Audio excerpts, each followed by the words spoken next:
Hi, everyone. Thank you for joining us. I hope you're managing to keep cool. It's hot in here. As was just said, we're going to be talking about how to turn frontier models into products that customers really want and use. And we have the exact right people to do this. We have Laura, who, as was said, runs startups across EMEA for OpenAI. So we have the model part of that question. And then Bar, who runs Wonderful, which recently closed 150 million Series B, so very impressive. And we'll answer the other part of that question, how to turn those models into products. Bar, let's start with you. Tell us a bit more about Wonderful and how you have tried to guide your product teams to channel those models into the best products. All right, great. First of all, thanks for having me here, and great to be here in this beautiful venue. So Wonderful is an enterprise applied AI company. We work with large traditional enterprises around the world and help them deploy AI to their everyday operations. They use Wonderful to build agents across customer support, sales, retention, back office, and assistance. In terms of how we productize Wonderful, so in general, Wonderful is enjoying an insane market pool. So we have constant feedback from our customers about what they need. I don't think it's ever been easier to build an enterprise product. You just need customers that get value and just to follow their lead on what they need and focus on high-value use cases and high-value agentic workflows that actually solve customers' problems. One of the themes that was brought up in the intro was about trust. Is that a sticking point when you're selling to customers, and how do you integrate that within a product and sell that to the customer? So I think in that sense, Wonderful is quite similar to most, let's say, mission-critical enterprise-grade solutions. Like you need trust on all fronts to sell to an enterprise. I do think that Wonderful, again, is enjoying from the fact that enterprises feel an urge to move now that has never been felt, at least not in my lifetime. So everyone is very for it and very open-minded compared to, I would say, how those traditional enterprises usually would react to such drastic implementations and changes. And in terms of our customers, consumers, or customers, because we're mostly a B2B2C shop, I think just like as consumers, we're gaining more and more trust in AI products ourselves, the same logic applies. So every time the models become better, the models interface with consumers become more predictable, more reliable, higher quality, so they gain trust as well. So I think it's just, we ride the wave to the best of our ability. What does come up in conversations with customers? What's the most kind of frequent sticking point or question that they're putting to you on your products, or the kind of theme that you need to answer regularly? It's hard to answer this question because we are such a broad platform that is being used by so many different ways. But I would say the biggest sticking point, and that's not very romantic, is actually integrating to legacy systems. I would say that when we started a year and a half ago, we are a relatively new startup. So when we started, if you would read about enterprise AI, almost everything was about technology and models, and this model solved this math puzzle, and this model can now talk, etc. And I think the conversation shifted to actual deployments and like, okay, we get it, the tech is amazing, how can it actually work? Yeah.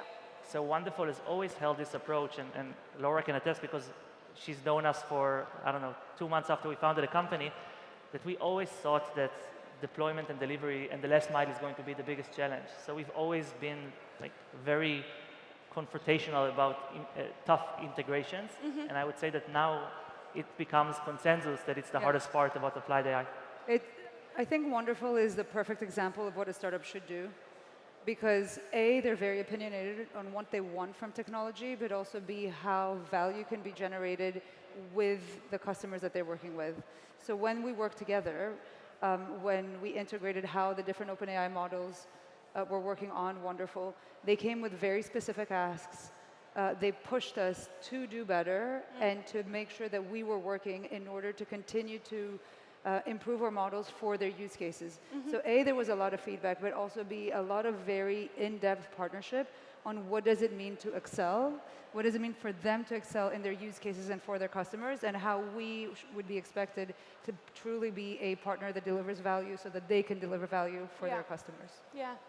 I mean, you've just answered part of this question, but you talk to a lot of founders. What are the common traits you see across those who are most successful at delivering something that the customer really, really wants? Can you extrapolate across the founders that you talk to?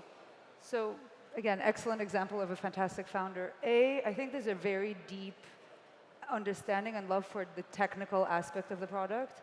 I think in the world of AI, when you compare that to the world of SaaS, the biggest differentiator is that we're in an era where the models are moving very quickly and there's improvements that are happening. So you need to actually understand how the models are working, what the capabilities are, where the intelligence layer sits, so that you can understand how to ride the wave of that. And as the models improve, you can improve the capabilities and the offerings and the use cases that you're offering to your customers. At the same time, it's doing that with a very deep embedded model of going into what does that experience look like for your users. So what I've seen Wonderful do really well is actually culturally understand how the product is used, not just in the workflow, but as a full experience. Are there pitfalls that you see founders fall into that we can learn from? Sorry, can you? Are there pitfalls, mistakes that you see founders fall into that would be useful for other founders here to learn from? I think skipping steps. Sometimes it's the cycles have now compressed so dramatically. So what would take like 3 months to do, you can now do in a week. So because we're having very fast iterations, and on the technical side, you can build very fast, I think you should never forget to skip the step again of doing it, in public, but also with who it is that you're building for in mind. Yeah. So you always have, just because it is possible to do something, you have to be sure of why you're doing it, keep the voice of the customer, and then, in my opinion, I think, again, Wonderful does that really well, is continuous A/B testing. So really good founders always test what they're doing, even if it is at a small number of people, every new feature, and they continuously ship new things. What the ones that are not doing really well, so in terms of pitfall, are doing is that they wait for everything to be perfect. And they have very long cycles of iterating internally, which then leaves room for either others to come in or not to continue to show that you're doubling down and improving your product for your customers. So really building with your customers in partnership, I think is something that allows you to move a lot forward and faster and build a lot of trust. Is there anything that I mean, you've been very successful, so I think lots of stuff has gone right, but anything that you were doing that you quickly changed, or something that you've iterated as you've moved along that might be useful to fellow founders out there at an earlier stage than you? So I was a founder before. I founded and sold a company. I founded it in 2019 and sold it in 2021 for about $50 million. So it was a relative success, but I think I made a ton of mistakes back then that luckily so far I've been able to avoid with Wonderful.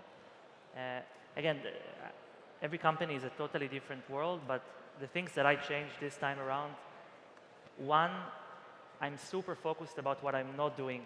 So as an example, Wonderful only sells to enterprises in markets where we have people on the ground. Like if we got approached by an enterprise in a market where we don't have people, we would not try to serve them from like we are very religious about that, right? So that's one. Two, it's very important, in my opinion, to stick to one customer type. Now, this customer type can be huge, right? Like traditional enterprises, it's a huge cluster, but a lot of stuff are not there. For example, mid-market companies or tech-native companies, right? So a lot of the decisions on what you don't do dictate how successful you can be and how fast you can move. And maybe a third thing that I'm doing now that I didn't do previously is the second that there's something that I feel like I'm not excellent in, I hire top talent for it. I continuously overpay top talent, including founders. So I have right now 11 chief of staffs. Wow. Right? Some of which are post-exit founders, like successful people. Now it's very hard to bring those people. You need to invest like a disproportionate amount of effort. Yeah. But it's very asymmetric, the return you can get from it, because like your shoulders become super wide. So I think those are three things that I changed. I want to pick up on hiring, but first. Yeah, so actually very much on this. I think when you're building and you're building fast, you should plan for growth earlier, because one of the pitfalls is if you haven't planned for growth, then you haven't planned for bringing in the right talent. And the kind of people who work in startups, are obsessed with what they're doing, but also are overachievers. Like, we are in an industry of people who move super fast, and we work in ecosystems of others who also move super fast. Whether you're in Israel or in Greece or in London or in San Francisco, finding the people around you who are moving at speed is really important, and putting the systems in place from the technology to the hiring to how you're going to market that allows for planning for growth from day one is very important. Yeah. So how does that translate in how you're building here? One is, don't build for your local market. So look around you, see problems that exist, but then actually test these assumptions and make sure that they're applicable in multiple markets so that you can go to market at the same time. I think being international from day one clearly is a great advantage and a disproportionate advantage that you can have. The second thing is, if you're hiring really great talent, as Bar was just saying, then include everyone in the process of development. Your marketing people, your go-to-market people, your CTO, your salespeople, your comms, everyone is part of building this solution. And now, especially with tools like Codex, where everyone can actually also be technical, you should bring everyone around having the same conversation. Prototype, solve problems, come together, build the pods. And lastly, I personally like to have sprints of focus. So, and I think especially for a younger company, this works really well. So to say, like, every month or every 3 months, there's one of two things that as a company will have this as a priority, that everyone has to focus on pushing forward from the technical, marketing, every other side of things, so that then everyone knows what they're building for alongside everything else. Thank you. That's very concrete, very useful. But similar question to you. What are the kind of best hires or you made for specifically product, or how have you arranged the team in a way that's allowed you to go fast? Best hires? Best hires, or are there innovative ways you've arranged specifically your product team or the team that's working on that, and learnings from that you could share? Not best hires in terms of names, unless you want to shout out. But They're all amazing. It's a good question. They really are. Everyone I've met at Wonderful has been amazing. So I think maybe, first of all, we've always had a very small product team. It was never by design. We just, I think product people in general had the lowest pass rate in Wonderful historically. We had to interview maybe 100 to hire one, and those 100 were either referenced or had a very good background. So it's extremely hard to hire top talent in product, period. So we hired slowly, but we hired good people, and these people were extreme high agency. Like, most of them are developers now. We recently brought a VP product who's a two-time founder. So he brought one company to 20 million ARR, another to 10. Again, these are one of those people that are very hard to hire. But when you bring them and you do your best to make them feel part of it, because it's theirs as well, then you can get asymmetric return. So I guess the gist is, unlike many other positions where sometimes there is an aspect of, like, the more bodies you hire, the more throughput you're going to get, I think product is a very asymmetric role. So I guess you need to hire AAA plus people, which are very hard to find. I think recently we started looking into people that were like top contributors for different AI-related forums. That has worked quite well, I think, because we hired one lady from it. I hope this answers your question. I think, again, one of the biggest moat in AI, because it is possible to do so much so quickly and it is available to so many people, is truly taste and opinion. And having a small team that can coalesce around opinion, and then each individual being able to move as quickly as they can with as much agency and empowerment as they can is very important. Yeah. Because everything they do will seep through every single aspect of your business. How you go to your market, how you find your ICP, what is the PMF. It all goes back to what that technical product looks like. So the roles are becoming a little bit more blurred, and then the responsibility of the product looking great, but taking the input continuously from the different teams and being informed by that is where I think a lot of the magic is happening. Maybe I can add something to it, because like when Laura was talking, I thought about it for a second. So in a world where, let's say, the laws of physics of your industry move at normal speed, there are attributes that are very important that are not so important in a world where everything is changing so often. For example, I would prioritize someone that is extremely available and cracked and 24/7 and high agency, but isn't extremely thoughtful, over an extremely thoughtful, thorough, deep thinker any day. This is not often the case. Yeah. Like historically, you wanted product people, especially for like hardcore enterprise solutions, to be extremely thoughtful and conduct deep market research and understand the customers. I don't think those things matter that much now. I think what matters now is your latency on Slack to a new release, probably more important than any other time in history. I think those people have continuously outperformed. That's wonderful. And Laura, for you, in terms of working best with the model makers, with OpenAI, for example, the companies that are doing that best, who's that communication link to someone like you? Is it the founder or is it the CTO?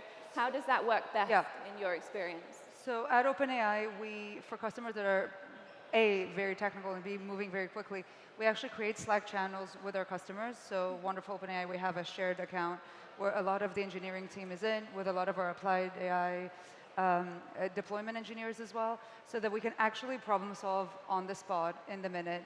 And then whether it is, are we doing an event together and co-marketing? Are we looking at go-to-market? Are we looking at something that you're actually building and solving right now? Or anything else that we want to create an eval for, or they have questions. So we always want to be available and always on, because we want to be helpful at their speed. And so we're growing and trying to grow at the same rate as our customers are. I think at least from my experience working with OpenAI and in the OpenAI and wonderful Slack channels, you can see that there are like dozens of people there, and there is a lack of clear hierarchy. Like from the outside, it can look very chaotic, and I think that touches maybe a bit about the difference of like a partnership and a customer-vendor relationship. In a customer-vendor relationship, there is a CSM, everything is centralized to them, they want to safeguard their customer, everything that you tell the customer needs to go through them. This is like almost the opposite of how you want to operate in this type of partnership. Because essentially, you're trying to iterate faster than the market, and both sides are, right? Just like we are trying to leverage the models in the best way possible, OpenAI is trying to get us to leverage their models in the best way possible. Exactly. So this is something really important that, again, I've said multiple times, you need to have a chief feedback officer. And people assume that I mean you should ask your customers for feedback. 100% you should. But more importantly, you should make sure that you're giving feedback back to your vendors, and you shouldn't expect to have one person. You should expect that your vendors are your partners and are truly aligned to your goals, whatever those may be, and moving at your speed. So for us at OpenAI, as Bar said, if we have a new model coming, if we have an alpha coming, if we have an opportunity that we can share that can help them grow, we want to proactively be able to reach out so that we can help them along that journey and make sure that they benefit from it. What is also important is that we make sure that we match the right thing with the right customer. So if we have a new image capability, a customer that's not working with image is not relevant. But if we have a new voice capability, a company that's working voice, we should absolutely be proactively working on it. And that means the product team needs to identify it, our ADs need to identify it, our account directors, and we all have to come together. We also, as a company, work, again, around the customer, not around our org chart. We really don't think about org chart at OpenAI. So if Bar happens to be in San Francisco or if he's in Europe, then it's whoever's available to help, depending on the need that he has at the time, and then we organize around that. That's really helpful. I'm interested in, recently we've seen increasingly the model makers themselves moving into sectors. I'm thinking in particular about the legal sector. What has that changed about how you're designing your products and interacting with your customers? What does it mean for defensibility and where that now increasingly comes from? I know you're not in that sector, but I imagine it's perhaps something all founders have an eye on. I think we are at we are in a reality where everyone is partnering and competing with everyone, and like the cards are still being dealt. I don't think anyone that is leaving this industry in like enterprise applied AI was surprised that the foundational model companies would enter the space, because it makes sense for them to do so. Does it change something from our perspective? I don't think it does. Wonderful's approach was always to be an engineering company, so we're not a lab. We don't do a lot of science. Like, we try to not do science at all, but sometimes we have to. In some countries, you have to fine-tune languages because nothing works well out of the box. But the world is so big. Like our TAM, we're going after 10,000 enterprises that are on our must-win account list, right? In 30-something markets where we have people on the ground. Obviously, OpenAI is going to go after the top of the top, and in many cases, we might come up against them. I hope not, but we'll see. And in this case, may the best applied AI partner win. I think, at least from my perspective and from our existing pipeline, the vast majority of our deals are uncontested. And if they're contested by the hyperscalers, because the hyperscalers are already installed. It's like the path of least resistance for them.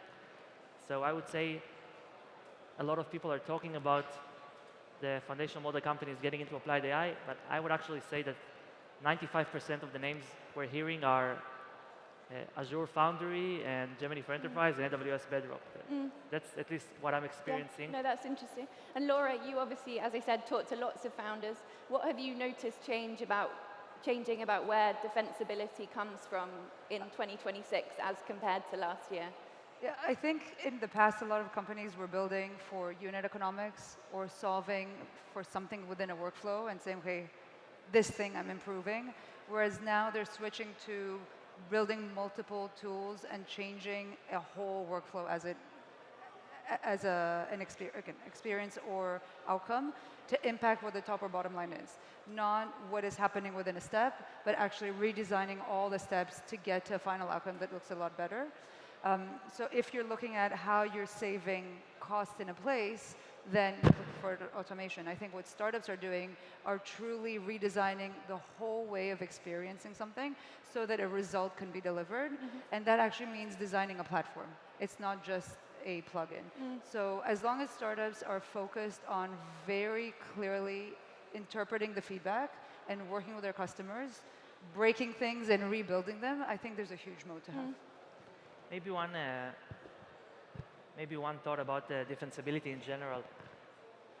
I think moats, at least technical moats and product moats, are almost always overstated. They live mostly in the minds of founders and investors, in my personal experience, yeah? Real moats are, generally speaking, habits, integrations, right? And just having something that provides value. People rarely change things that provide value. Yeah. Right? In order for an enterprise to switch a solution that generates a ton of value to another solution, there needs to be such a high bar. I don't believe that in a world 2 or 3 or 4 years from now, there's going to be any technical differentiation that would allow a new solution to be 10 times better than a previous solution, assuming the previous solution is good and it provides a good service, right? You see what I mean? So yeah. I think we're still living in a state of land grab, and everyone is trying to provide value with the assumption that the one that provides value will probably become the main partner in the long term. That's at least our approach, and we try to not overcomplicate. Like, it's so easy to get carried away by the noise, like this one released this thing, they announced that. Yeah. No, at the end of the day, there's enterprises with millions and tens of millions of customers that have real problems. Just focus and obsess over solving them, and you'll be fine. Again, I go back to, you have to deeply, deeply anchor yourself to what your customers are asking for. It is always who you're building for and understanding the technology. If you understand technology, you understand the arc that the models are following, you understand that every turn will make them better and better and better. So it's how do you take that intelligence layer that we at OpenAI are offering to make that application better for the users that you have. But it all has to work in concert. Nothing works in vacuum.